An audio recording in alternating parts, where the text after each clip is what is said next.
ஆகவே இன்றைக்கி நாம் ஒரு வசனத்தை தியானிக்க போகிறோம். இன்னைக்குள்ள செய்தியாக 91ஆம் சங்கீதம், ஆமாம் 91ஆம் சங்கீதம் அதனுடைய 14ஆம் வசனத்தை வாசிக்க கேட்போம். அவன் என்னிடத்தில் வாஞ்சியாய் இருக்கிறபடியால் அவனை விடுவிப்பேன். என் நாமத்தை அவன் அறிந்திருக்கிறபடியால் அவனை உயர்ந்த அடைக்கலத்திலே வைப்பேன். சரி, தேவனிடத்தில் வாஞ்சையாயிரு, விடுதலை வரும் என்கிற ஒரு தலைப்பில் தியானிக்க போகிறோம். தேவனிடத்தில் வாஞ்சையாயிரு. பொதுவாக விடுதலைக்காக இப்படிலாம் விளம்பரம், கட்டவளுக்கும் உபவாசம், விடுதலையின் உபவாச ஜெபம். நம்ம என்ன நினைக்கிறோம்? ஜெபம் பண்ணா விடுதலை வரும், உபவாசம் பண்ணா விடுதலை வரும், கைதட்டி ஜபிச்சா விடுதலை வரும். இங்கே ஆண்டவர் சொல்லுகிறார், அவன் என்னிடத்தில் வாஞ்சையாய் இருக்கிறபடியினால் அவனை நான் விடுவிப்பேன். இங்கே யாராவது ஆண்டவர் மேல் வாஞ்சை இல்லாமல் இருக்கிறீங்களா? உங்களுக்கு விடுதலை தாமதமாகும். ஆண்டவரே உமக்கு மேலே எனக்கு ஒரு வாஞ்சத்தார். எத்தனையோ காரியத்தில் வாஞ்சியாக இருக்கிறோம், அப்படி தானே சொதுரம். ஆமாம், எவ்வளவோ காரியத்தில் வாஞ்சையாக இருக்கிறோம். வாஞ்சை, தாகம். தாவி சொல்லுகிறார், மானானது நீர் ஓடைகளை வாஞ்சித்து கதறுவது போல, கதறுகிறது போல.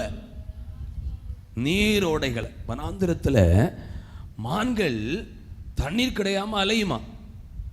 தூர பார்க்கும்போது கானல் நீர் தெரியுமா? என்ன நீர்? இதில் பார்த்து கானல் நீர், கை பார்த்து கானல் பார்த்தவங்க ரோட்டில் கூட தெரியும், ஆனால் கிட்ட போனால் தண்ணி இருக்காது. இந்த கானல் நீரை பார்த்து தண்ணி இருக்கிறது கதற வருமா? கிட்ட வந்து பார்த்து தண்ணீர் கிடையாது. நீரோடைகளை வாஞ்சிப்பது போல தேவன் மேல ஒரு வாஞ்சை. அல்லேலூயா. சில நேரம் பிள்ளைகளுக்கு சாப்பாடே வராது, சாப்பிட மனசு இருக்கு, அதுக்கு டானிக் கொடுப்போம். டாக்டர் பிள்ளை சாப்பிடலை, அவர் டானிக்களை தருவார், அப்போ பிள்ளைகள் சாப்பிடுவான். ஒருவேளை ஆண்டவர் மேலே வாஞ்சை இல்லை, சும்மா சர்ச்சுக்கு வர்றேன், அல்லையிலே சொல்லுமா, அல்லையிலே சொல்கிறேன்னா, இன்றைக்கு உங்களுக்கு தேவன் மேல் ஒரு வாஞ்சை உருவாவதாக. எத்தனை வாஞ்சிக்கிறீங்க அந்த வாஞ்சை வரணுன்னு? சரி, தேவன் மேல் வாஞ்சையாக இருக்கிறபடினால் விடுதலை. அல்லேலூயா, ஸ்தோத்திரம். அப்போ நம்முடைய வாஞ்சை இல்லைன்னா, ஆண்டவரே எனக்கு விடுதலை தாமதமாவது உமக்கு மேலே எனக்கு வாஞ்சி இல்லாதபடினால, இன்றைக்கி செய்தி வேளையில் உமக்கு மேலே ஒரு வாஞ்சி எனக்கு தார ஆண்டவரே. அல்லேலூயா. சரி, தேவன் மேல் வாஞ்சனை எப்படி அறிந்து கொள்வது? அல்லேலூயா. ஒரு ஊழியர் இப்படி சொன்னார், குடும்ப முகாமில் மனைவி பார்த்து I love you, I love you அப்படி சொல்லுவது மட்டுமா அன்பு? சொல்லுங்க, சத்தமாக சொல்லுங்க ஒரு அல்லேலூயா. உண்மையில் கல்யாணம் ஆனவ தான் சொன்னோம் ஐ லவ் யூ, நான் உன்னை நேசிக்கிறேன்.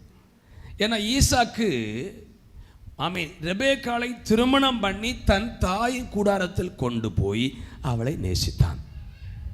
இப்போ உள்ள தம்பிமாரெல்லாம் கல்யாணம் பரவு பண்ண பரவு சொல்ல வேண்டிய ஐ லவ் யூவை இப்போ சொல்லி அவள் ஃபோனை சுவிட்ச் ஆஃப் பண்ணி இவன் தாடி வளர்த்திரு தெரிய தற்கொலைக்கு முயற நாங்கள் போய் தடை பண்ண. சத்தமாக சொல்லுங்க ஒரு அல்லேலூயா சொல்லுங்க பார்ப்போம்.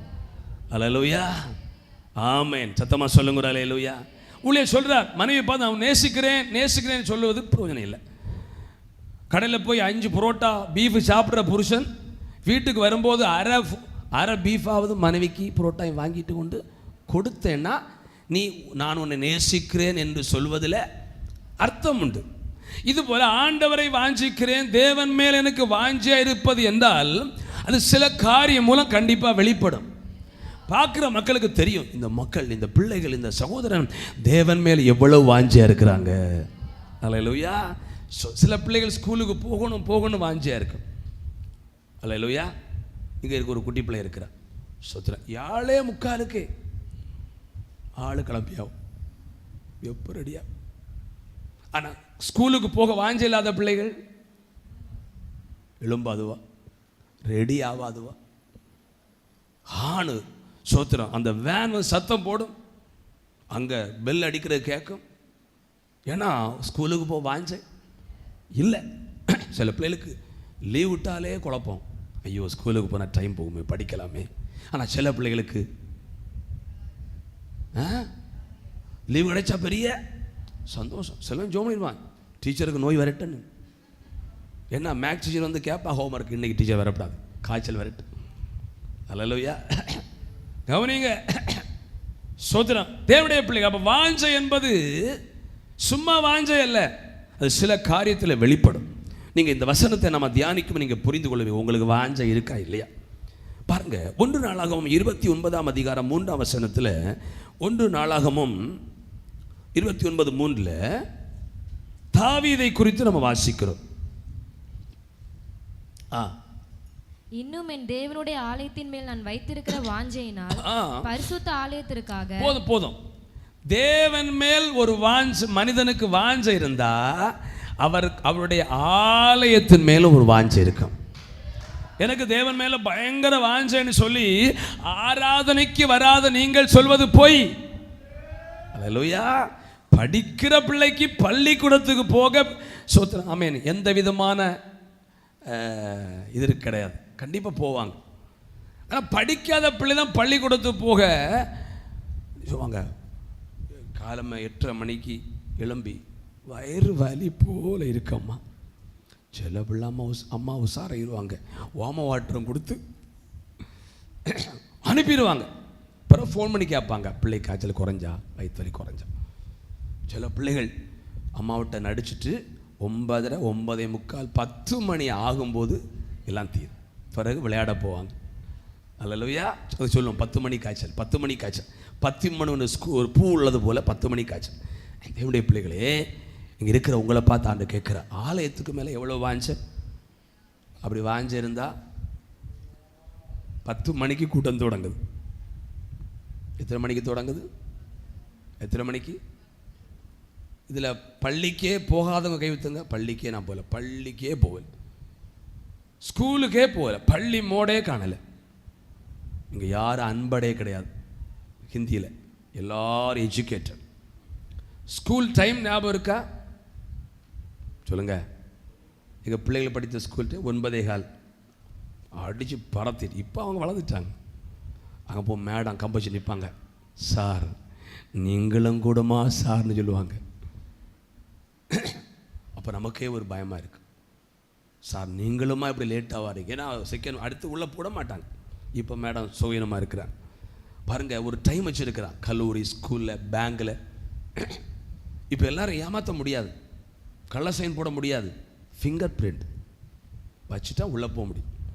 அப்போ உங்களுக்கு ஆலயத்து மேல் வாஞ்சை இருந்தால் சோத்திரம். ஏன் நீங்கள் லேட்டாக வாரீங்க? இந்த கள்ளம், ஸ்கூலுக்கு கள்ளம் அடிக்கிற பிள்ளைகளை போல சோத்திரம், வாஞ்சை குறைவு. அதனால தான் 10, 10:30, 10:45, 11, 11:30 இப்படிலாம் வர்றீங்க. பல சொல்லுங்க, ஆலயத்துக்கு மேலே வாஞ்சை இருந்தா 10 மணிக்கு உள்ளே வந்துடுவீங்க. இனி அடுத்த வாரம் பார்க்க போகிறோம். அல்லேலூயா. தேவனுடைய பிள்ளைகளே, அதுக்கு ஒரு நம்ம ஆலயத்து ஒரு டைம் வச்சு 10 மணிக்கு ஆராதனை. அல்லேலூயா. ஏன்னா ஆண்டவரும் கவனிங்க, ஆண்டவர் மோசேப்பா சொல்றாரு, நீ அந்த கன்மலை மேல் வந்து நில்லு. நம்ம என்ன செய்வோம்? ஆண்டவர் வந்து ஃபோன் பண்ணுங்க, அது வர வார். அவர் ஏற்கனவே வந்துட்டார், நம்ம அதுக்கு முன்னே வந்து நிற்கணும். நம்முடைய வேலை அல்ல அவருடைய வேலை. அவர் வரும் முன்னே வந்து நிக்கலாம் காண முடியாது. மகிமே காண ஆசைதான். ஆனா நான் வரும் முன்பு கண்மலைக்கு மேல வந்து நெல்லு. நீ நேரமே வந்து நின்னா என் மகிமை நீ காண்பாய். சில நேரமாக வர்றாங்க, 10 மணிக்கு ஆராதனை, ஒரு 5 மணிக்கு முன்னால் கையை உயர்த்துறாள். இல்லையா? சிதம்பரம் ஒரு இடம் இருக்கு. என்ன இடம்? அங்கே ஒரு ஊழியக்காரர் இருக்கிறார். அந்த சர்ச்சில் 2000 பேர் ஆராதிக்கிறாங்க. எத்தனை பேர் சொல்லுங்கம்மா? ஒரு ஆவிக்குரிய சபை. அது நடத்துகிற ஒருவர் செக்ரட்டரி, அதானே செக்ரட்டரி தானே, அங்கே ஒரு உயர் அதிகாரி வேலை பார்த்தவர் நடத்தினார். ரொம்ப ஸ்ட்ரிக்ட் ஆள். அவருக்கு மகன் இப்போ ஊழியக்காரன் இருக்கிறான். எங்கள் தங்கச்சி ஃபஸ்ட்டு அப்பாயின்மெண்ட் சிதம்பரம். ஒரு முறை நம்ம இங்கே வர பழக்கத்துக்கு 10:30 அங்கே போயிருக்கு. அங்கே ஆராதனை 9:30. பெரிய சர்ச்சி, 2000 பேர் உட்கார. எவ்வளோ சர்ச்சி பார்த்துங்க ஒரே நேரம். நம்ம நினைக்கிறோம் கன்னியாகுமரியில் சர்ச்சுன்னா, ஆண்டு எங்கெல்லாம் அப்படியே பிள்ளைகளை வச்சிருக்கிறார், எப்படியெல்லாம் அடி கொடுத்து இடி கொடுத்து ஊழியக்காரமாக மாற்றி வச்சிருக்கிறாரு. ஊழியங்களை இன்றைக்கு எவ்வளோ ஸ்ட்ரிக்டாக செய்கிறாங்க தெரியுமா? மக்களை கண்டு பயப்படுவதே கிடையாது. 2000 பேர் ஆராதிக்கிறாங்க. அங்கே போய் பார்த்தா சபைக்கு உள்ள சத்தம் கேட்குது. வெளியே ஒரு புழு குஞ்சு இல்லை, கேட்டு அடைச்சிட்டு. இவன் சுற்றி பார்த்துருக்குறான். இத்தனை போய் 9:30 ஆராதனை, 10:30 போய். நம்ம ஊர் பழக்கம் அப்படி தானே. பார்த்தா சோத்திரம். அங்கே யாருமே உள்ள சத்தம் கேட்குது, வெளியே ஒருத்தரும் இல்லை. சோத்திரம். ஆமீன். யார் செக்யூரிட்டியும் இல்லை, எல்லாரும் உள்ள. சோத்திரம். பிறகு விசாரித்தா தெரியுதுங்க, 9:30 ஆராதனை, 9:35 டோரு க்ளோஸ் ஆயிரும். நம்ம இங்கே ஆக்கிடுவோமா? அப்படியே சில எங்கள் வீட்டுக்காரில் விட வெளியே நிற்க வேண்டியிருக்கும். அதில் சொல்லுங்க பார்ப்போம். ஞாயிற்றுக்கிழமை நான் உஷாராயிருவேன், நேரம் மறந்துடுவேன். கவனிங்க, இப்போ நடந்துட்டு இருக்கு. கவனிங்க தேவனுடைய பிள்ளைகளே, இப்போ ஆலயத்துக்கு மேலே வாஞ்சம் இருந்தா என்ன பாஸ்டர் 2 பாட்டு முடியட்டல்ல, ஆரம்ப ஜெபமே நமக்கு ஆசீர்வாதமா இருக்கும். ஆரம்ப ஸ்தோத்திரம் பண்ணி ஆரம்பிக்கும் போது உங்களுக்கு ஆசீர்வாதமா இருக்கும். எங்க தங்கச்சி பிறகு போக முடியல, வீட்டுக்கு போனா அதுக்கப்புறம் உஷாராயிட்டா. அதனால 2000 பேர் ஆராதிக்கிற கன்னியாகுமரி மாவட்டம் கிறிஸ்தவ மாவட்டம் சொல்றோம், சிதம்பரத்தில் இன்றைக்கு அந்த சர்ச் இருக்குது. 2000க்கு மேற்பட்ட மக்கள் ஆராதி. எனக்கு அன்பான தேவனுடைய பிள்ளைகளே, அப்போ தேவன் மேல் ஒருத்தருக்கு வாஞ்சம் இருக்குன்னா அவங்களுக்கு ஆலயம் போக வேண்டும் என்ற வாஞ்சம் இருக்கும். ஆலயம் போக வேண்டும் என்கிற வாஞ்சை இல்லாமல் தேவன் மேல் வாஞ்சை இருப்பது என்பது ஒரு தவறு. பள்ளி படிக்கிறவருக்கு கண்டிப்பா படிப்பின் மேல் விருப்பம் இருக்கிறவர்களுக்கு கண்டிப்பா காய்ச்சலை பொருட்படுத்த மாட்டாங்க, கண்டிப்பா ஸ்கூலுக்கு போவாங்க. டீச்சர் சொல்ற டீச் பண்றத கவனமா கேட்கணும். ஆகவே தாவீது ஆண்டவர் மேல் வாஞ்சை உள்ள ஒரு மனிதன். கையை உயர்த்தி அல்லேலூயா, நல்லா கையை அசைத்து சொல்லுங்க. தேவன் மேல் வாஞ்சை உள்ள ஒரு மனிதன். நான் என்ன சொன்னேன் ஃபர்ஸ்ட்ல, தேவன் மேல் வாஞ்சையை இருக்கிற பிள்ளைகளை கர்த்தர் கண்டிப்பா விடுவிப்பார்.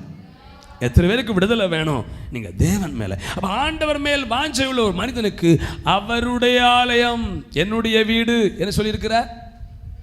House of the lord. என்னுடைய வீடு. இது யாருடைய வீடு? தேவனுடைய வீடு. அல்லேலூயா. இது சகல ஜனங்களுக்கும் என்ன வீடு? ஜெப வீடு. சொல்லுங்க. அப்பா நம்ம பாருங்க, சாதாரணமாக பேசி பழகிட்டோம். ஆவிக்குரிய சபைக்கு போனால் எங்கே போகிறீங்க? சில ஜெப கூட்டம், சில ப்ரேயர் ஹவுஸ், சில ஜெப பெறை. இது பெறை இப்போ காங்கிரீட் ஆன போகிறோம், சிலருக்கு வாயில் வருது. எங்கே போகிறீங்க? ஜெப பெறைக்கு போகிறீங்க. இப்போ பெறை காங்கிரீட் ஆயாச்சு, ஆனால் அது பழக்கம் மாற்றவே முடியாது. காங்கிரீட் ஆனால் ஜெப பெறைனா அது ஓலை பந்தல். அல்லேலூயா. ஆமாம். என்னுடைய வீடு சகல ஜனங்களுக்கும் ஜெபம். முதலாவது ஒரு தேவ பிள்ளைக்கு தேவன் மேல் வாஞ்சை இருக்குமானால் அவருடைய நாமம் தரிக்கப்பட்ட ஆலயத்து மேலே வாஞ்சை இருக்கும். 10 மணிக்கு ஆராதனைனா சோத்திரம் 3 பாடல் பாடுகிறோம், ஒரு பாடல் முடியும் முன்பையாவது 10 மணிக்கு முன்ன நீங்கள் வந்துடணும். அப்படி ஸ்தோத்திரம் பண்ணி கர்த்தரை மகிமைப்படுத்தும் போது எவ்வளோ சந்தோஷமா இருக்கும். அல்லேலூயா. 2வது யோபு 19:17 யோபு சொல்றாரு, அவரை நான் பார்ப்பேன். என் சுவாசம் என் மனைவிக்கு வேறுபட்டிருக்கிறது, என் கர்ப்பத்தின் பிள்ளைகளுக்கு. யோபு 19:17. 102ஆம் சங்கீதம் 14ஆம் வசனத்திலே உமது ஊழியக்காரர்கள் கல்லுகளுக்கு மேலே வாஞ்சை வைக்கிறார்கள். எதுக்கு மேலே வாஞ்சை வைக்கிறாங்க? கல்லுகளுக்கு மேலே வாஞ்சை வைக்கிறார்கள். தேவனுடைய பிள்ளைகளே கவனிங்க, அவன் கல்லுகளுக்கு மேலே வாஞ்சை வைக்கிறார்கள். கவனி. 1 பேதுரு 2ஆம் அதிகாரம் 3ஆம் வசனம். 1 பேதுரு 2:3 வாசிங்க. நீங்கள் வளரும்படி புதிதாய் பிறந்த குழந்தைகளை போல திருவசனமாகிய களங்கமில்லாத ஞானப்பாலின் மேல் வாஞ்சையா இருங்கள். தேவன் மேல் வாஞ்சை உள்ள ஒரு மனிதனுக்கு 2வது அறிகுறி. முதல் அறிகுறி என்ன? வாஞ்சை இருக்கையில் எப்படி அறிந்து கொள்வது? ஆலயத்தின் மேல ஒரு வாஞ்சை. என்ன கூட்டம் வச்சாலும் ஆலயத்திற்கு ஓடி வந்துடுவாங்க. 2வது என்னன்னா அவருடைய களங்கம் இல்லாத ஞானப்பால். அல்லேலூயா. அதற்கு மேல ஒரு வேத வசனத்தின் மேல் ஒரு வாஞ்சை. டெய்லி பைபிள் படிக்கிறவங்க கை வைத்துங்க பாப்போம். இன்னைக்கு நான் மொபைல் ஃபோனே எடுக்கல, கையில் எடுத்தாலும் பைபிள் படிக்கிறவர்கள் எடுத்திருப்பேன். அப்படி ஒன்று கை வைத்துங்க பார்ப்போம். இன்னைக்கு கையில் மொபைல் ஃபோனே எடுக்கலை இப்போ வரைக்கும். சும்மா எடுத்து பாக்கெட்டில் வச்சுருக்கலாம், அது வேற. யூஸ் பண்ணலை. அப்படி உங்களை கை வைத்துங்க பார்ப்போம்.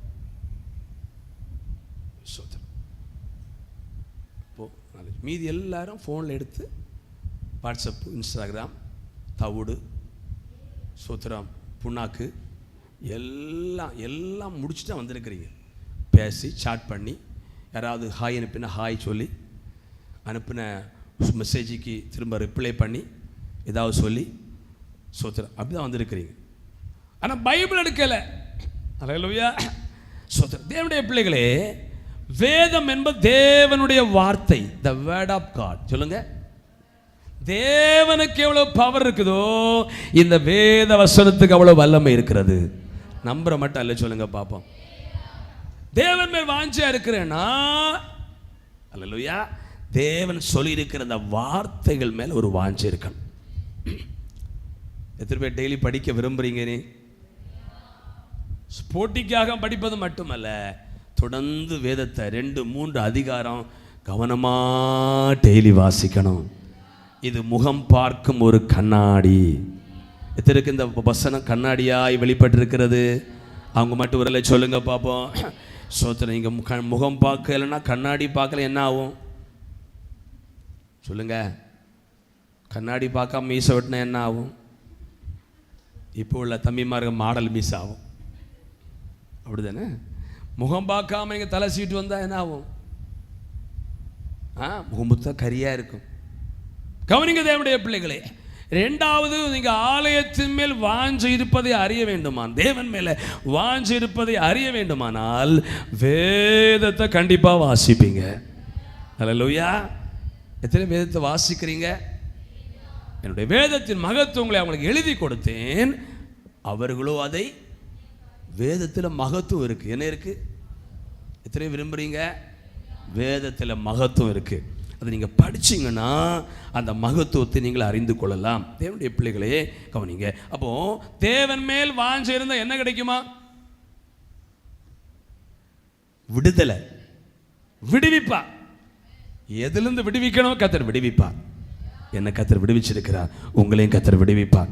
பிரதர்ஸ், கண்ணு தெரியலைன்னா என்ன செய்யுங்க? இப்போ மேக்ஸிமம் எல்லாம் டச் ஃபோன் இருக்குது. வாசிக்க தெரியாதவங்களுக்கு என்ன ஃபோன் இருக்குது?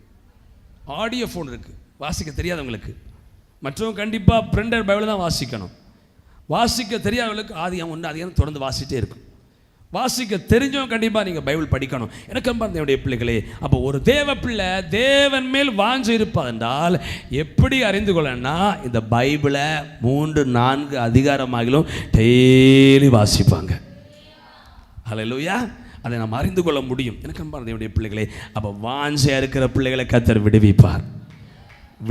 விடுதலைக்காக ஜெபம் பண்ணிட்டு இருக்கிறீங்களா?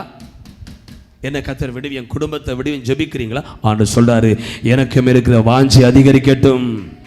ஒரு வாழ்க்கையில விடுதலை வேணுமா, விடுவிக்கப்படுகிற அனுபவம் வேணுமா, ஆலயத்திற்கு வருகிற நேரம் அதிகரிக்கட்டும், வேதத்தை படிக்கிற நேரம் அதிகரிக்கட்டும். கையாசைத்து அல்லேலூயா. தேவனுடைய பிள்ளைகளே, ஆகையினால சோத்திரம், தேவன் மேல ஒரு வாஞ்சை நம்ம கண்டிப்பா வேணும். இதை நம்ம சோத்திரம் ஆமை முக்கியமான ஒரு புஸ்தகமாக கர்த்தருடைய வார்த்தையாக நினைத்து நாம் இதை படிக்கும்போது கர்த்தர் நமக்கு நன்மைகளை தருகிறார். எரேமியா 15 சோத்திரம் நம்ம எப்படி விடுவிப்பார் அதை மட்டும் சொல்லி நம்ம அடுத்த பதி போக போகிறோம். தேவன் மேலே கவனிங்க, வாஞ்ச வைத்தா விடுதலை கிடைக்கும். எரேமியா 39:18 வாசிங்க. எரேமியா 39:18. உன்னை நிச்சயமாய் விடுவிப்பேன், நிச்சயமாய் விடுவிப்பேன், நீ பட்டயத்துக்கு இரையாவதில்லை. ஹல்லேலூயா. கையை உயர்த்தி ஹல்லேலூயா. சத்தமா சொல்லுங்க, எப்படி விடுவிப்பாரா? நீ பட்டயத்திற்கு இரையாவதில்லை, உன்னை நிச்சயமாய் விடுவிப்பேன். உங்க வாழ்க்கையில விடுதலை வேணும் விரும்புறீங்களா? சோத்திரம், அங்கேயும் ஓடி தெரியாதீங்க. அந்த பாஸ்டர் ஜெபம் பண்ணுவார், இந்த ஊழியருக்கு நம்ம கடிதம் அனுப்புவோம், ஃபோனில் சொல்லுவோம், அப்படிலாம் தெரியாதீங்க. நீங்கள் வேதத்தின் மேல் வாஞ்சியா இருங்க, ஆலயத்தின் மேல் வாஞ்சியா இருங்க, உங்களுக்கு விடுதலை தானா வரும். ஒரு சகோதரி வேதத்தில் 18 ஆண்டுகளா விடுதலைக்காய் காத்திருந்தாங்க. எத்தனை வருஷம் சொல்லுங்க? என்ன என்ன நோய் அவங்களுக்கு சொல்லுங்க? 18 வருஷம் சொல்லுங்க. எவ்வளவும் கொஞ்சம் கூட நம்பர முடியும். அப்படி எப்படி இருந்திருப்பாங்க? திட்ட சபையில் ஒரு பாட்டி இருக்கிறாங்க, இப்படி தான் வருவாங்க. திட்ட கிருபாசனச்சில் நாங்கள் எல்லாம் ப்ரேயர் நடத்தி இருக்கிறேன். இந்த பாட்டியம்மா நட்டு நிற்கிற எல்லாரும் இப்படி இப்படி ஆட்டுவாங்க. நல்ல முதுகெலும்புள்ள எல்லாரும் இப்படி இப்போ கேட்கும். இப்போ அக்கம் பக்கம் பாவம். இந்த பாட்டி அப்படிலாம் பார்க்க முடியாது.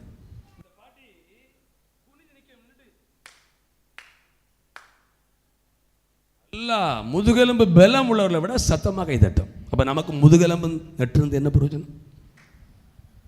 18 வருஷமா எவ்வளவும் நமக்கு வெட்கம் வரணும் இல்ல. நல்ல முதுகெலும்பு தந்திருக்கிறார். உட்கார்ந்து எழும்புறோம், குனிகிறோம், எழும்புகிறோம். நிமிர முடியுதா? முடிகிறது. ஆனா அந்த தாயாருக்கு நிமிர முடியும். ஆனால் 18 வருஷம் ஆராதனை முடக்கினதே கிடையாது. ஒரு நாள் ஓய்வு நாள்ல தான் அவங்களுக்கு விடுதலை கிடைச்சது. கையை உயர்த்தி ஒரு அலையில சொல்லுங்க பாப்போம். பிரதர்ஸ் கவனிங்க, 18 வருஷமா விடுதலைக்காய் காத்திருந்தாங்க. நான் சொன்னேன், ஒரு மனிதனுக்கு தேவன் மேல் வாஞ்சை இருந்தால் அவன் ஆலயத்திற்கு வருவான், நோயை சாக்கு போக்கு சொல்ல மாட்டான். பிள்ளைகள் எக்ஸாம் டைம்ல நோய் வந்தா என்ன செய்வியா? என்ன செய்வியா? படிக்கிற பிள்ளைகள் சொல்றேன், இந்த படிக்காத கள்ள பிள்ளைகளுக்கு லக்கி. படிக்கிற பிள்ளைகள் போறாமா மக்களே, முடியாது இல்லை மக்களே, இல்லம்மா போறேன். இங்க இருக்கிற அநேகர் நோயை காரணம் காட்டி சர்ச்சைக்கு வர தடை பண்ணி இருக்கிறீங்க. அநேக முறை தடை பண்ணி இருக்கிறீங்க. பிரயாணத்தை காரணம் தடை பண்ணி இருக்கிறீங்க. ஆண்டவர் சொல்றாரு, கர்த்தர் மேல் உனக்கு வாஞ்சை இருக்குமானால் ஆலயத்தில் மேல் வாஞ்சையா இருப்பாய். ஜெபித்து வராத விடுதலை, உபவாசித்து வராத விடுதலை, கர்த்தர் மேல் வாஞ்சை இருப்பது ஏற்ற வேளையில வந்து சேரும். நான் அநேக சில சௌரியெல்லாம் பார்த்துருக்கிறேன். பலவீனமா வருவாங்க, பலமா போவாங்க. ஒரு சகோதரி ஆமாம் 8 மணி வரைக்கும் பாருங்க, ஆமாம் இழுப்பு வியாதியில வருவாங்க. எல்லாருங்க ஜெபிக்கும் போது பின்னால சேர்ல கவர்ந்திருப்பாங்க, இழுப்பிட்டே இருக்கும். அசோத்திரம் நம்ம தும்மல் வந்தாலே நம்ம கொரோனா பக்கத்தில் உங்களை வந்து வர மாட்டோம். நான் பார்த்துருக்கேன். அந்த சகோரி அண்டேவிசில் வேலை செய்கிறவங்க அப்படி சேரில் கமர்ந்து இருப்பாங்க. கூட்டம் முடிஞ்சு போகும்போது ட்ரிப்பும் போட்டிருக்காது, நரம்பூசியும் போட்டிருக்காது. கூட்டம் முடிஞ்சு போகும்போது பலமாக எழுப்பி போவாங்க. அந்த சுகம் உங்களுக்கு ஏன் வரக்கூடாதுன்னு சொல்லி, அல்லேலூயா, நம்ம இப்போ மாத்திரை மருந்தாக முக்கியப்படுத்துகிறோம். அல்லேலூயா, மருத்துவத்தை கேட்டு பாருங்கள், நிறைய நோய் நம்ம சாப்பிட்ற மருந்துனால. எதனால? நம்ம ஊரில் ஒரு சகோதரி இருக்கிறாங்க, அவங்க பல வருஷமாக மாத்திரை சாப்பிட்றாங்க. இப்போ அவங்களுக்கு ஒரு ஆப்ரேஷன் தேவைப்படுது. சாப்பிட்ட டியூபு மாத்திரையினுடைய டியூபு டைஜஸ்ட் ஆகி போகாதனால அது ரப்பர் போல் வயத்தில் உருண்டு கிடக்குது. டியூபு மாத்திரை பார்த்துறீங்களா? ரப்பர் போல் உள்ள உருண்டு கிடக்கு. அப்போ மாத்திரை சாப்பிட்றது நல்லா தீதான். கத்த தருகிற சுகம் உங்களுக்கு சாதா இருக்குதா? பலவீனத்தை காரணம் காட்டி ஆலயத்து வராமல் இருக்காதீங்க. பலவீனமா வந்தாலும் கர்த்தர் உங்களுக்கு உதவி செய்வார். ஆகவே எனக்கு பாரதியுடைய பிள்ளைகளை 18 வருஷமா இந்த கூனை கொண்டு எங்க வந்திருக்கிறாங்க? கேட்டோம், குனியக்கா என் பிள்ளை எங்க போறீங்க? சர்ச்சை போ. இங்க குளுத்தர் ஒரு இடம், குளுத்தர் அங்கே church of God pastor Stephen மாணிக்கும் பாஸ்டர் இருக்கு. அவர் ஒரு முறை வந்து ஒரு சாட்சி சொன்னார். அங்கே சர்ச்சில் ஒரு சகோதரி 2 காலம் உடம் ஊந்து தான் அவங்க சர்ச்சு நம்மளை போல சரண் வந்து இறங்க முடியாது, ஸ்டெப்பு ஏறி போகணும். 2 காலம் உடம். உங்களுக்கு அறியணும்னா எலியா அவங்களோட ஒரு தங்கச்சி இருந்தாங்க, எத்தனை ஞாபகம் இருக்கு? எலியா அவங்களுடைய தங்கச்சி, கை வைத்துங்கம்மா. பார்த்துருக்கிறீங்களா? அவங்க சர்ச்சை வர பார்த்துருக்கிறீங்களா? ஆட்டோவில் வருவாங்க, ஊந்து வருவாங்களா? உங்களுக்கு தெரியுமா? அப்படியா? சரி, பாருங்க. இதை போல ரம்மா அவர் சொல்றாரு, அவர் தாங்க பாஸ்டர், ஒரு கூட்டத்துக்கு கூட முடங்கிறதே கிடையாது. இந்த மண்ணில் ஊந்து ஃபர்ஸ்ட் ஆளா வருவாங்க. பக்கத்தில் கேளுங்க, உங்களுக்கு வெக்கமா இருக்கான்னு கேளுங்க. வெக்கம் இல்லை. எவ்வளவு கையும் காலும் பலமும் தந்த பின்பு கர்த்தருடைய ஆலயத்திற்கு வருகிற வாஞ்சை குறைகிறது. இதை கர்த்தர் நம்மை பார்த்து எச்சரிக்கிறார். உங்களுக்கு விடுதலை வேணுமா? நீங்க பண்ற ஜெபத்தில் விடுதலை வராது. கர்த்தருடைய ஆலயத்து மேல் வாஞ்சை. ஒரு நாள் சண்டே மண்டே மீட்டிங் இருக்கிறது, வெள்ளி பகல் இரவு செவ்வாய் பிரேயர். அந்த குரூப்பில் உள்ளவங்க மட்டுமல்ல வர வேண்டிய அவசியம், எல்லாரும் வரலாம். சில வர்றாங்க, எல்லா குரூப்புக்கும் சோத்திரம். அவங்களுக்கு மட்டும் இல்லை, நீங்க வந்து ஜெபிக்கலாம் அவங்க பாடு 2 மணிக்கூர். தேவனுடைய பிள்ளைகளை அந்த வாஞ்சை அறிந்து எங்கெல்லாம் விடுதலை வர வேண்டுமோ அங்கெல்லாம் கர்த்தர் விடுதலையை தருவார். எத்தனை வாஞ்சிக்கிறீங்க? நீங்க விடுதலைக்காய் காத்துறீங்க, கர்த்தர் விடுவிப்பார். ஆனா சொல்றாரு, நிச்சயமா அவனை விடுவிப்பேன். நீ பட்டயத்திற்கு சொல்லுங்க, பட்டயத்திற்கு இரையாவதில்லை. சத்துரு உங்களை அழிக்க முடியாது. அல்லேலூயா. ஓசியா 13:14 பாதாள வல்லமைக்கு தப்புவிப்பார். அல்லேலூயா. எந்த வல்லமைக்கு தப்புவிப்பார்? உபாகம் 33:7 சத்துருவின் கைக்கு தப்புவிப்பார்.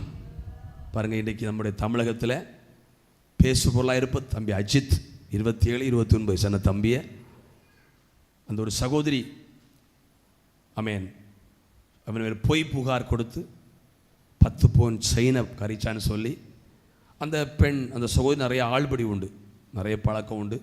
போலீஸ் அவங்க மூலம் ப்ரெஷர் கொடுத்து அவனை அங்கேயுமா கூட்டிகிட்டு போய் அடித்து மிளகு பொடியெல்லாம் மேலே தூவி இருக்கிறாங்க. அடிச்சு தண்ணி கேட்டபோது பூட்ஸ் வச்சு பயத்தை சவுட்டி இருக்கிறாங்க. அல்லேலூயா. கோர்ட்டு கேட்குது. சோத்திரம். உயர் அதிகாரி சொன்னால் நீங்கள் அடிச்சிங்களே, உங்களுக்கு அறிவில்லையா? ஒரு மனுஷன் தானே, எவ்வளோ குற்றம் செய்ய விடுறங்க. இது ஏன் சொல்லணும் தெரியுமா? இது ஒரு அபகடம். சாவான்னு நினைக்கல அவங்க. இப்படி தான் அழிவுகள் அங்கங்கே நடக்குது. இப்படிப்பட்ட அழிவுகளுக்கு தப்ப வேண்டுமா? கர்த்தர் விடுவிக்கணும். யார் விடுவிக்கணும்? கொல்லுன்னு அடிக்கலை, ஆவேசம் அடிச்சுட்டாங்க. அவன் மேலே ஏதோ ஒரு கார்மேகம் இருக்கிறது. இப்படி ஒரு அழிவு மரணம் வரணும் அவனுக்கு. அது யார் பலியானது? இவங்க எல்லாரும் பேராத்தாங்க. ஒரு சொல்லுங்க பார்ப்போம். இப்படி தானே அழிவு வருகிறது. எனக்கு அம்மானதையுடைய பிள்ளைகளே, ஆகவே கர்த்தர் நம்ம நிச்சயமாய் விடுவிப்பார். நீங்கள் பண்ணுற ஜெபத்தை பட்டு நம்ம நீங்கள் சகோதரி ஆலயத்துக்கு ஓடி வாருங்க. கை இருக்கிற பைபிளை நேசித்து படிங்க. அதில் ஒரு பெரிய விடுதலை இருக்கிறது.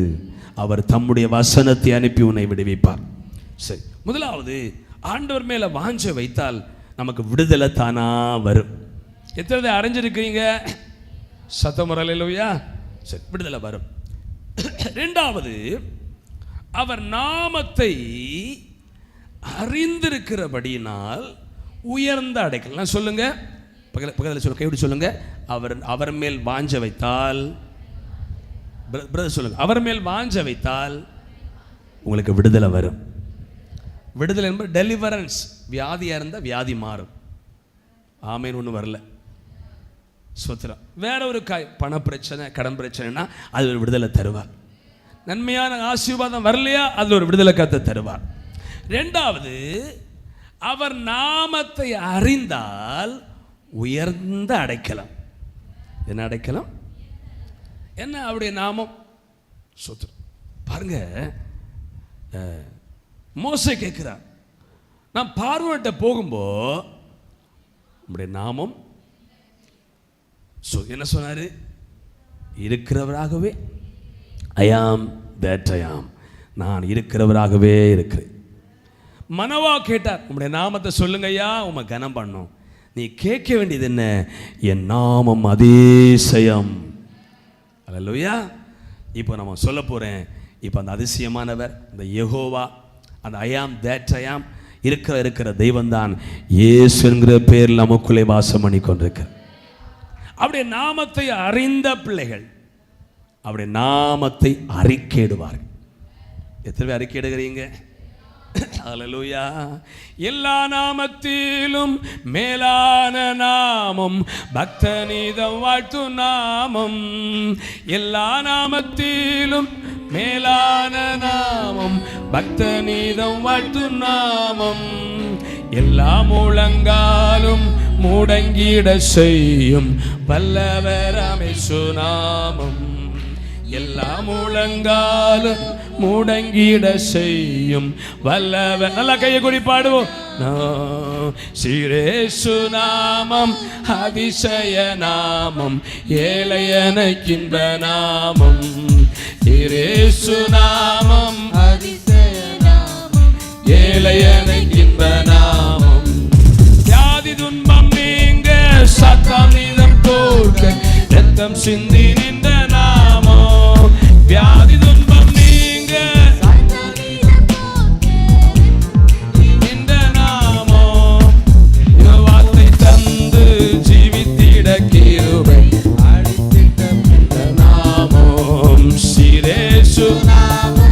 அதிசய நாமம், ஏழையனுக்கு இன்ப நாமம். கையை உயர்த்தி அல்லேலூயா. ஸ்தோத்திரம். இரண்டாவது, தேவனுடைய நாமத்தை அறியணும்.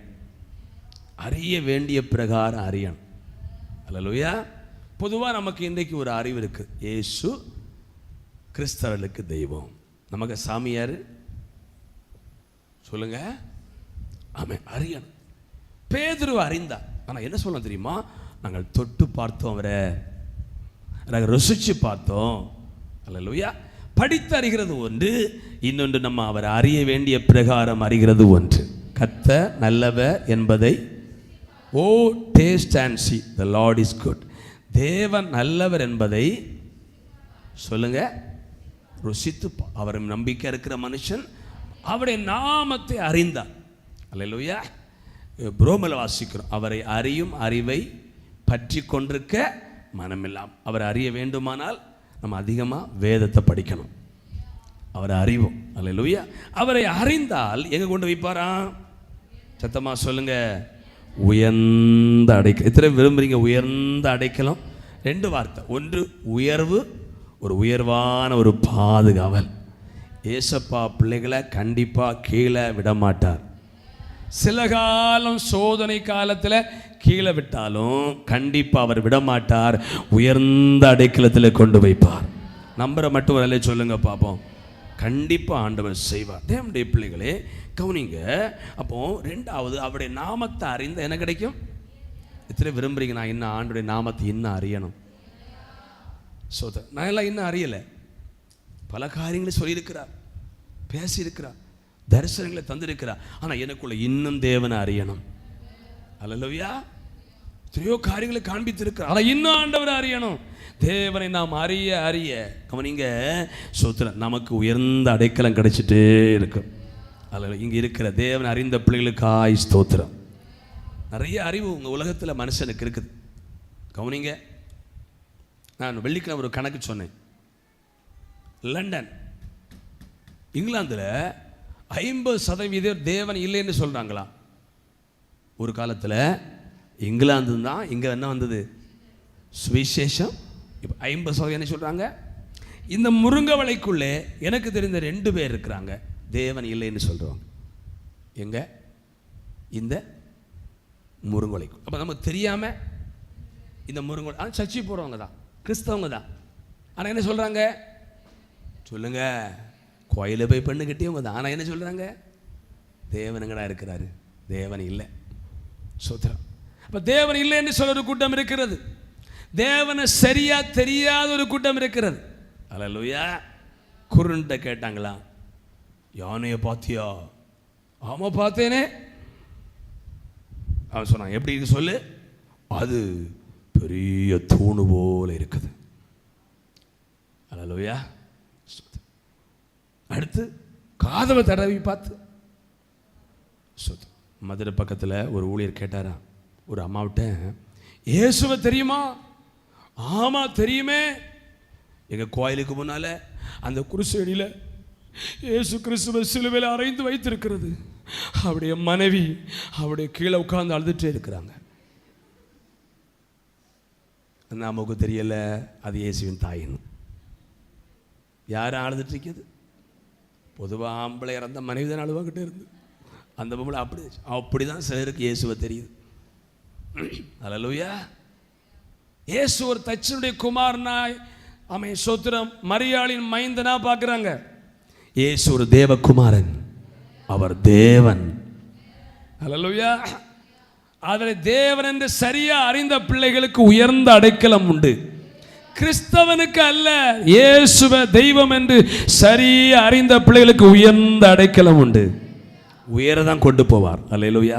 நம்பர் மட்டும் அல்ல சொல்லுங்க. சரி, ரெண்டாவது, அவருடைய நாமத்தை அறிந்தால் என்ன அடைக்கல வைப்பார்? ஆமாம். ஒருவர் கேட்டாராம், இயேசு தேவனை காட்டித்தாங்க அப்படின்னு.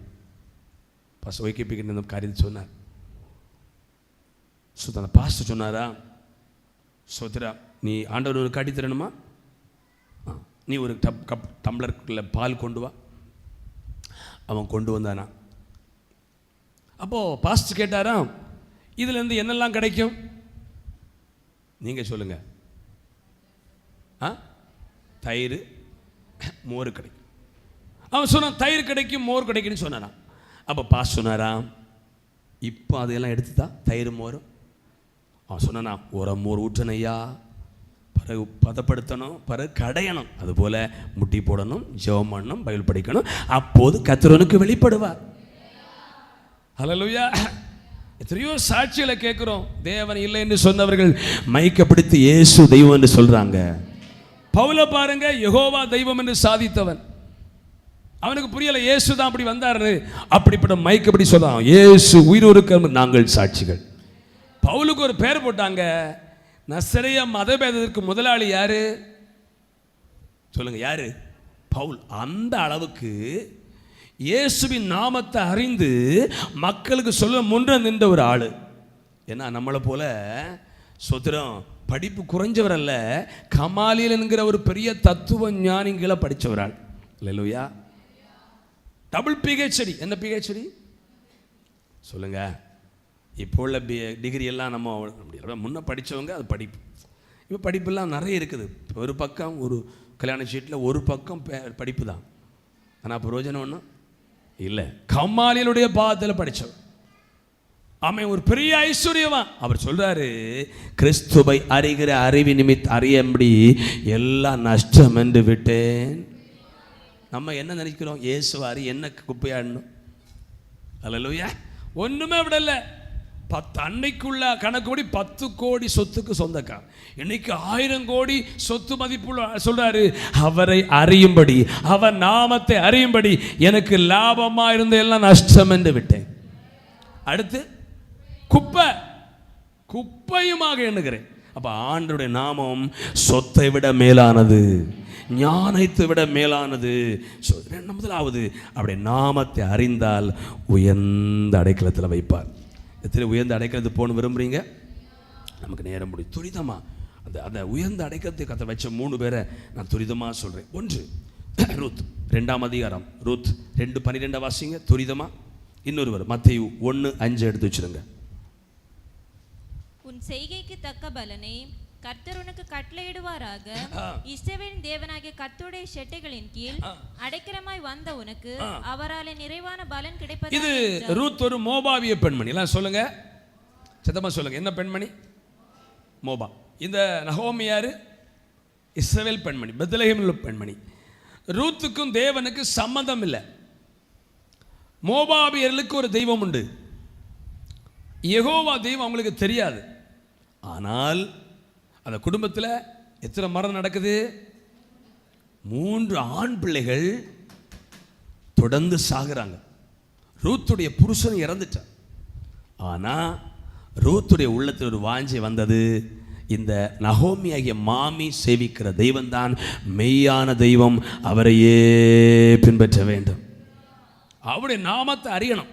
மாமியப்பா சொல்றா, உம்முடைய தெய்வம் என்னுடைய தெய்வம் அப்படின்னா ரூத்துக்கு ஒரு வாஞ்ச, இந்த தெய்வத்தை நான் அறியணும், இவருக்கு நாமத்தை அறியணும். அதில் போவா சொல்றார், அவருடைய செட்டைகள் அடைக்கலமாய் வந்த உனக்கு அவராலே நிறைவான பலன் கிடைக்கும்.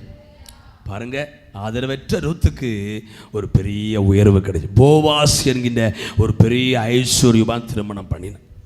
ஆமென், சோத்திரம். ஆண்டவருடைய நாமத்தை அறிகிற பிள்ளைகளை கீழே விட மாட்டார். மோபாபிய பெண்மணியா ரூத்தை கூட கீழே கத்திர விடல. பாருங்க, ஒரு வம்ச அட்டவணையில் அவருடைய பேர் வந்திருக்கிறது. மத்தேயு 1:5 வாசிங்க. சல்மோன் போவாசை ராகாமிடத்தில் பெற்றான். போவாஸ் ரோபேத்தை ரூத்தினிடத்தில் பெற்றான். ரூத் கைவித்தலை சொல்லுங்க பாப்போம். நம்ம பேரை கொண்டு இயேசுடைய வம்ச அட்டவணையில் கொண்டு சேர்க்க முடியுமா? சேர்க்க முடியுமா? சொல்லுங்கம்மா, சொல்லுங்க, சேர்க்க முடியுமா? கவனிங்க,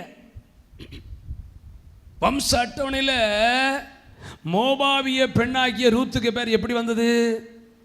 அவர் ஸ்ட்ரைக் பிடிச்சாளா? நான் இந்த குடும்பத்தில் பெண்மணி, தேவனே அந்த வம்ச அட்டவணையில் கொண்டு வந்தார். இங்கே இருக்கிற வாலிப பிள்ளைகள் சொல்கிறேன், கர்த்தருக்கு பிரியமாக நீங்கள் வாழ்ந்தீங்கன்னா உங்களை கர்த்தர் மேன்மையான குடும்பங்களை கொண்டு வந்து கனம் பண்ணுவார், உங்களை மேன்மைப்படுத்துவார். அவன் புறஜாதி தேசத்தில் மோபாவிய பெண்மணியை கர்த்தர் ஒரு இயேசு கிறிஸ்துவின் வம்ச வழி வருகிற ஒரு தலைமுறையில கண்டு கனம் பண்ணினார். ஒருத்தி ஒரு பால் என்ன செய்யிட்டா? மாமி முத்தமிட்டு போயிட்டா. கண்டிப்பாக விசுவாசத்தோடு சொல்கிறேன், தேவனை அறிய விரும்பின ஒரு ரூத்தை கர்த்தர் உயரமாக கொண்டு போனார். கையை உயர்த்தி வரல எத்தனை விரும்புகிறீங்க? ரெண்டாவது ஒரு காரியம் சொல்கிறேன் பாருங்கள். ரெண்டாவது ஒரு காரியம், ஆமென், 1 நாளாகமும், ஆமென், தாவீதை குறித்து கவனிங்க. தாவீதுக்கு அப்பா பேர் என்ன? பாஸ்டர் டைம் முடிஞ்சு, அதனால இப்படி தான் பேச இருக்கீங்களா? என்ன என்ன என்ன ஈசா. எத்தனை பேர் அண்ணன் தம்பி? 8 பேர். 8 பேரில் தேவனை சரியா அறிஞ்சது தாவீது மட்டும்தான். ஆனால் அவனுக்கு கிடைச்சது என்ன வேலை? தேவனை அறிந்தவன் ஆடு மேய்க்கிறான். தெய்வத்தை அறியாத சும்மா இவங்க எல்லாரும் இராணுவத்தில் இருக்கிறாங்க. தேவனை அறிந்தவன் ஆடு மேய்க்கிறான், ஆனா கொஞ்ச காலம் தான் ஆடு மேய்ப்பான். தேவனை அறிந்த தாவீது கர்த்தர் விரும்பின அவனை உயர்ந்த அடைக்கிறதுல கொண்டு போகணும்.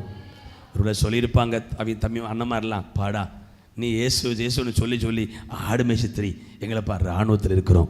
ஸோ ஒரு நாள் வந்தது, அவங்க இருக்கிற இராணுவத்தில் அந்த தேசத்தில் ராஜாவாக இவனை கர்த்தர் மாற்றினார். கர்த்தரை அறிந்து இருக்கிறீங்களா? அவன் மட்டும்தான் ஆண்டவரை சரியாக அறிஞ்சான். ஆனால் அவன் செய்த வேலை ஆடு மேய்க்கிற வேலை. ஆடு மேய்க்கிறதுலும் கர்த்தரை பாடினான். ஆனால் அரண்மனையில் நம்ம மிலிட்டரியில் இருக்கிறவன் கர்த்தரை பாடலை, இராணுவத்தில் இருக்கிறவன் கர்த்தரை பாடலை, யுத்தத்தில் மாதம் அரசு சம்பளம் வாங்குறவன் கர்த்தரை பாடலை, ஆனால் சாதா தொழிலாகிய ஆடு மேய்க்கிறவன் கர்த்தரை பாடினான். அந்த தாவீதுடைய ஒரு அண்ணன் தம்பிகள் சங்கீதம் பாடினாங்க. தேவன் இங்கே எழுதப்பட்டிருக்குதா? ஒருத்தர் பேர் வரல. ஆனால் ஆடு மேய்த்தனுடைய சங்கீதம் பைபிள் ஃபுல்லாக எழுதப்பட்டிருக்கிறது. நம்ம சங்கீதத்தை சும்மா நினைப்போம். பொதுவாக குடும்ப ஜெபத்தில் அவசரமாக ஜெபம் பண்ணா சங்கீதம் படிப்போம். பைபிள் சொல்லுது, ஏசு சொல்றாரு, சங்கீத புத்தகத்திலும் தீர்க்கதரிசன ஆகமங்களிலும். அப்ப சங்கீதம் சும்மாவா நல்லதா? சங்கீதம் ஒரு தீர்க்கதரிசன புத்தகம். முதலாவது கர்த்தருடைய நாமத்தை அறிந்த ரூத்தை ஒரு ராஜரீக வம்சத்தில் அந்த அட்டவணையை அந்த தலைமுறையை கொண்டு இணைச்சார். கையை உயர்த்துவரலையா? தேவனை அறிந்த எஸ்தரை அவன் 127 நாட்டுக்கு ராஜாவுடைய மனைவி என்று கர்த்தர் அந்த வம்சத்தில் கொண்டு இணைத்தார். கையை உயர்த்தி வரலையா? இது யார் செய்ய முடியும்? திறமை செய்ய முடியுமா? படிப்பு செய்ய முடியுமா? கர்த்தர் செய்கிறார். ரெண்டாவது, ஒரு ஆடு மேய்த்த தாவீதை ராஜரீக குடும்பத்திலே கொண்டு ஒரு ராஜாவாய் மாற்ற. இன்றைக்கு இருக்கிற இஸ்ரவேலை ஆண்ட ரெண்டாவது ராஜா யாரு?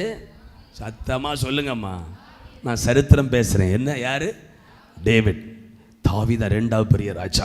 மூன்றாவது 1 நாளாகமத்தில் ஆமென் 4ஆம் அதிகாரம் 9ஆம் வசனத்தில் ஒரு வார்த்தை பைபிள் அடிக்கனா யாபேசுக்கு எல்லாம் சொல்லுங்க. முதலாவது கர்த்தரை அறிந்து நாமத்தை அறிந்து உயர்ந்த இடத்தில் வைக்கப்பட்டது யாரு? ரூத். எந்த பெண்மணி? கிறிஸ்தவள் கிடையாது, பரம்பரை கிறிஸ்துவ கிடையாது, தகுதியே கிடையாது அவளுக்கு. ஆனால் அவளை கர்த்தர் உயர்ந்த இடத்தில் வச்சார். அல்லேலூயா. ரெண்டாவது உயர்ந்த இடத்தில் வைக்கப்பட்டது யாரு? தாவீது. மீது உள்ள எல்லா இராணுவத்தில் இருக்கிறாங்க.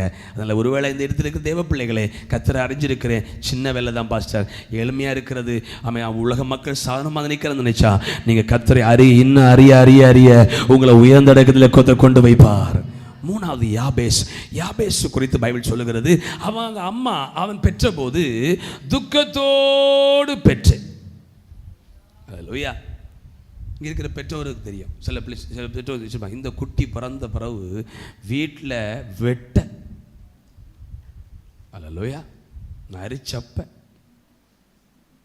இங்கே பெற்றோர் கவனிங்க, சில பிள்ளைகள் இந்த பைய பிறந்த பிறகு தான் வீட்டுக்காரரு ஓரா குடிக்கிறார், சண்டை போடுறார், அப்படி சொல்ல கேட்டிருக்கிறேன். இந்த பையன் என்னைக்கு பிறந்தார் அன்னைக்கு வந்து அவருக்கு வேலையே இல்லை, சும்மா இருக்கு. இப்படி பிள்ளையை காது கேட்கும்ப எப்படி இருக்கும்? இப்படி தான் யாபேஸுடைய அம்மா, யாபேசு எதுக்குடா உன்னை என்னைக்கு பெற்றேனோ சோத்திரம், அன்னைக்கு என் வாழ்க்கை முடிச்சது, துக்கத்தோடு பெற்றேன் என்று யாபேஸ் என்று பெயரிட்டான். அது கேட்குது துக்கம். அல்லேலூயா. யாபேஸ் என்ன? துக்கம் ஷேடு தானே. பாருங்க, ஷேடோவா? ஷேடோன்னா நிழல். துக்கம், நான் வாரம் துக்கம். கவனிங்க சோத்திரம், கவனிங்க. அந்த யாபேஸ் இஸ்ரவேலின் தேவனை நோக்கி ஜெபம் பண்ணினான். பைபிள் ஒரு வசனம் இருக்குது, யாபேர் சகோதரர்களை பார்க்கணும். ஏன் ஆண்டவர் எழுதினத? துக்கத்தோடு பெற்றாலும் அவர் என் நாமத்தை அறிஞ்சான். அங்க இருக்கிற ஒரு அண்ணன் தம்பியும் ஆண்டவர் பார்த்து ஜெபம் பண்ணல. இந்த துக்கத்தோடு பெற்றப்பட்ட யாபேஸ் தான் என் நாமத்தை சொல்லி ஜெபம் பண்ண. யாபேஸ் எந்த தெய்வத்தை நோக்கி? அதான் முக்கியம். எந்த தெய்வத்தை நோக்கி? எந்த தெய்வத்தை நோக்கி? கிறிஸ்தவர்களுக்கு யார் தான் தெய்வம்? மரியாமாவா? மருத்துவமனையில் நாங்கள் ஒரு ஐயாவை பார்க்க போனோம், கன்னியாகுமரி சேர்ந்தவர்கள். நான் முடிக்கிறேன். அவர் படுக்க இருக்கிறார். அந்த அம்மாவோ இந்த ஒரு பெரிய பொட்டு இருந்து, நான் ஸ்தோத்திரம் பண்ணிட்டு உள்ளே போனேன். இவர்கள் ஹிந்துக்களாக இருப்போம். பிறகு கழுத்தில் ஒரு பெரிய ஜோமாலை கிடந்து. அப்போ தெரிந்தார் சோத்திரம். அந்த அம்மா சோத்திரம் பேசிகிட்டு இருக்கிறாங்க. இப்படி பிள்ளைகள்லாம் கட்டி கொடுத்தோம். இப்போ சோத்திரம் மூத்த பையலுக்கு 2 குட்டியா. இப்போ எங்களை தொந்தரவு பண்ணுறான். சொத்தை எழுதி கொடுத்தோம், எங்கள் காலத்துக்கு பின்பண்ணு. இப்போ எழுதி கேட்குறான், நகை விலை கூடுது, எங்களுக்கு நகை எடுக்கணும், அதனால் விற்று தான் கேட்குறான். நாங்கள் என்ன செய்வோம்? கொடுக்க மாட்டோம். அடுத்து பிள்ளா சுத்திரம் மூத்த பையன் சோறு கொண்டு வந்தான். தின்ன உடனே வயிற்று போக்கு. ஹோட்டல் உள்ள ஆகாரம் வாங்கி சாப்பிட்டு ஒன்றும் நடக்கலை. பிள்ளை கொல்லை எது தந்தாலும் தெரியலை. அந்த அம்மா பேசுது. சுத்திரம். அப்போ நாங்கள் விடுவோமா? சுத்திரம். அவங்கள்ட்ட சொன்னால் அடிக்கடியாக மரியாமா சொன்னாங்க, அம்மா இயேசு தான் நமக்கு சிலுவையில் மரிச்சது. அந்த ஐயா ஏன் கோயிலுக்கு போல தெரியுமா? அவங்க கோயில் உள்ள இயேசு அம்மா குருசேரியில் உள்ள மரியாள் ஃபோட்டோயை கொண்டு யாரை வெளியே வச்சுட்டாங்களா? அதான் அதே கோயிலுக்கு போயில அவ்வளோ பக்தி. அப்போ ஐயா இப்போ எலும்ப பார்க்குற கால் உடஞ்சி கிடக்கு. சோத்திரம். நான் சொன்னேன், ஐயா நீங்கள் பைபிள் படித்தா உங்களுக்கு தெரியும், இல்லைன்னா இப்படி தான். அம்மா இல்லாமல் இயேசு இப்படி வந்தார். ஐயா பேசுகிறாரு, நல்ல வயசு. நான் சொன்னேன், இயேசு தான் நமக்காக மரித்தவர். 2 சொன்னேன். இனி கூப்பிடும்போது கூப்பிடுவாங்க. ஏன்னா பிள்ளையெல்லாம் தட்டி வச்சு பார்த்தீங்களா, ஒருத்தரும் பார்க்க வரல. கண்டிப்பாக சொல்வது கேட்பாங்க. இயேசுன்னு கூப்பிடணும். உடலை சொல்லுங்க பார்ப்போம். இன்னைக்கு நமக்கு விடுதலை தர ஒரே நாமம் இஸ்ரவேலின் தேவன் இயேசு. அந்த யாபேஸ் யாரையோ சொல்லி ஜெபிக்கல, இஸ்ரவேலின் தேவனை நோக்கி ஜெபம்னால ஒரு வார்த்தை எழுதப்பட்டு, சகோதரரை பார்க்கிலும். ஊரில் எல்லாரும் பாருங்க, கனம் பண்ணணுமா? அவருடைய நாமத்தை மட்டும் அறியுங்க. படிப்பு நல்லதான். புக் எத்தனை மணிக்கூர் படிக்கிறீங்க? பைபிள் எத்தனை மணிக்கூர் படிக்கிறீங்க? எத்தனை அதிகாரம் படிக்கிறீங்க? கவனிங்க. எத்தனை முறை ஜெபம் பண்ணுறீங்க? கர்த்தரை அறிய கல்வி எல்லாம் உங்க இருந்த இடத்துல கொண்டு போவது. ஏசப்பா நாமத்தை அறிய உங்களை மேலே உயர கொண்டு போய் கொண்டே இருப்பா. எல்லாம் எழுப்பி இருப்போமா? நம்ம ஜெபிக்க போகிறோம். ஹல்லேலூயா.